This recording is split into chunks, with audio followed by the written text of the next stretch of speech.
गावाच्या पारावर नाहीस, इंदुराणीच्या महालासमोर आहेस. आवाज खाली. अशी एक सान्न करून वाजवून दिली का नाही तर आवाज तुझा कायमचा बंद होईल. तर बाजूला. तू का अडवलं माझ्या बहिणीला? तू लाज सोडली असशील पण माझ्या बहिणीनं नाही. ए, माझ्या नवऱ्याची लाज काढायच्या आधी तुझ्या आईला लाज शरम आहे का नाही ते विचार जाऊन. पाहिजे तर तुझ्या या थोराड बहिणीला विचार. ए, सांग की.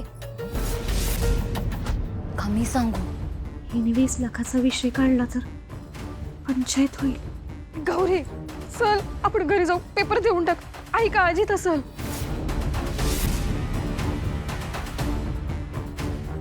पेपर घ्या.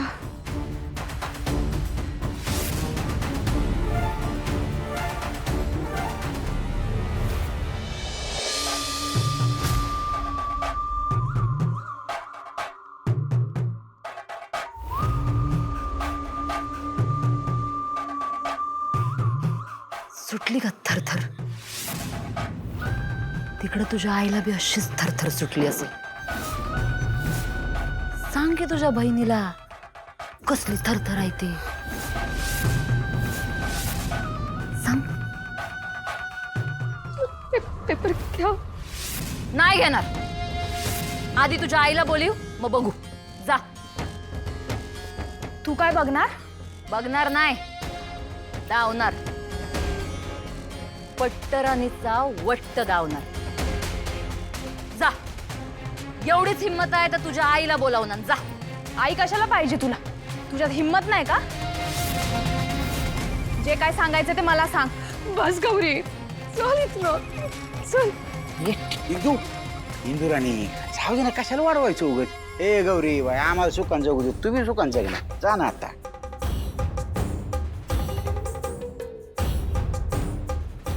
तुला जर सुखानं जगायचं असेल ना तर ही असली थेरं बंद करायची. चल. ए, थांब. माझ्या घरासमोर येऊन माझा अपमान केलीस तू. आता ऐक, माझा हिशोब चुकता केल्याशिवाय तुझ्या त्या आईला सुखान जगू देणार नाही इंदुराणी. कसला हिशोब ग तुझा? गौरी चल. ताई चल. चल इथून. चला इथून. आई मला वाटलं की 20 लाखाचं बोलते काय तू. आलत मनात, पण इंदुराणी आता शांत चाली खेळायला शिकले. आता रडुगायची थरथर कशी वाढवतो ते बघत राहायचं या टिटवीनं.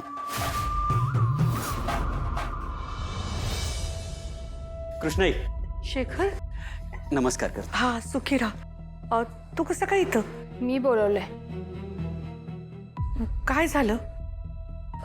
काही नाही, पेपर परत करून आलो. शेखर, लई दिवसांनी आलास. तुला काहीतरी खायला आणते. हा, आई तुझा कसला हिशोब बाकी आहे ग त्या इंदुराणीकडं?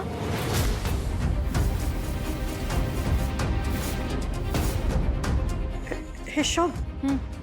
हिशोबच. कशाच्या जोरावरती एवढ्या उड्या मारायला लागल्या? काय नाही. अगं ती विचार न करता काय बी बोलत असती. हा, तिचा ह्यो चक्रमपणा मला कायमचा बंद करायचा, म्हणून बोलवलंय शेखर दादाला. म्हणजे? कृष्णाई, ती बाई आणि तिचा नवरा तुम्हाला उकसूट त्रास देतात.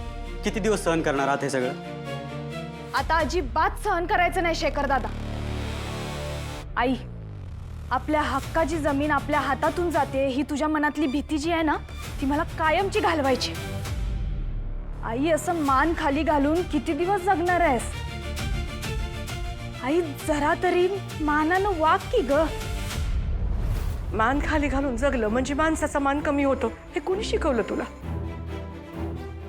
आणि मी तर म्हणते कशाला पाहिजे मान? जगात मिरवण्यापेक्षा माणसं आपलं आपल्या वाटेनं चालत राहावं. आई,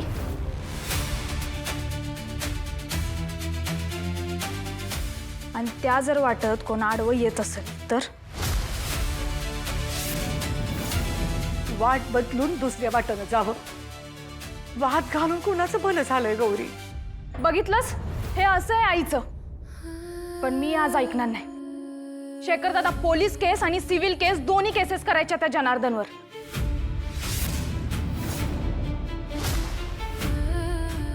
गौरी, नसता शहाणपणा करायचा नाही.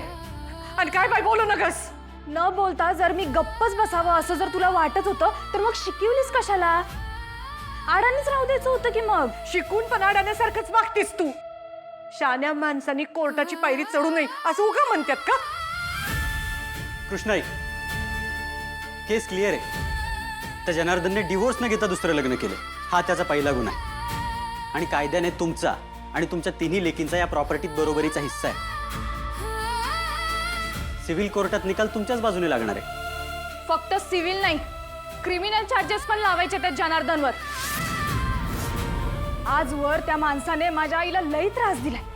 त्या सगळ्याची भरपाई मी करणार. डोमेस्टिक व्हायलन्सची कलम लावायची त्याच्यावर. तो माणूस आहे ना, चांगला जेलमध्ये साठला पाहिजे बघ. आई, तू फक्त हो म्हण. कायदा आपल्या बाजूने आहे. ताट मान करून जगायला शिक आई. तू उगाच पैसे घेतलीस बघ. उद्याच्या उद्या जाऊन पैसे देऊन येऊया आपण. लवकरात लवकर हिशोब चुकता करा, पेपर क्लिअर करा तेवढा.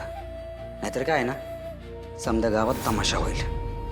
आई जशी आहे तर पोरी कशा असतील? या घरात वडिलांची सावली नाही म्हणल्यावरच आमचं मन उडालं होतं. एवढाच जर रुबाब दाबायचा असेल ना तर 20 लाख परत कर माझं.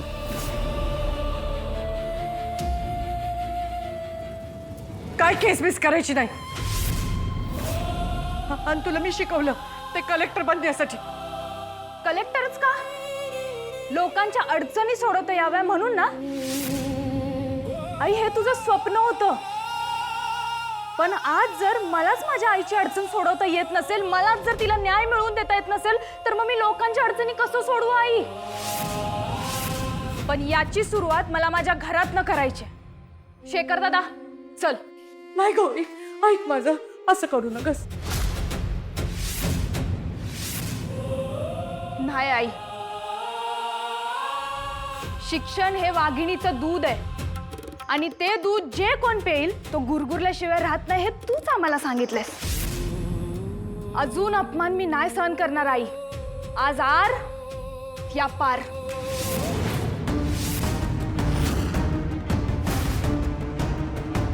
ठीक आहे, जा. तुला काय करायचं ते कर. आता मी पण मला जे करायचं ते करते.